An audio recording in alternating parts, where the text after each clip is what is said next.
Ada 4 pola diterapkan oleh Polda Sumsel guna mengatasi karhutla di wilayah Sumsel, di mana keempat pola tersebut dijelaskan oleh Irjen Pol Firly selaku Kapolda Sumsel, yaitu tindakan mitigasi, tindakan pencegahan, tanggap darurat, serta penanganan sama pemadaman api, sama terakhir proses penegakan hukum.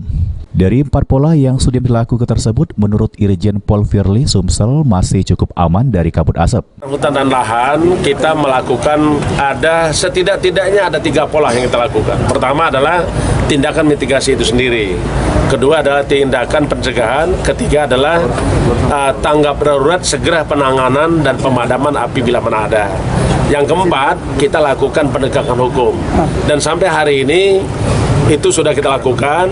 Syukur alhamdulillah karena kerja keras seluruh Satgas, baik Satgas preventif, Satgas mitigasi, Satgas penindakan, Satgas pemadaman dari darat maupun udara, serta penegakan hukum Sumatera Selatan. Ditambahkan oleh Kapolda Sumsel, sampai sejauh ini Sudem diamankan 4 pelaku yang Sudem melakukan tunulahan, namun mereka masih dilakukan proses pemeriksaan secara intensif guna mengetahui motif yang Sudem dilakukannya.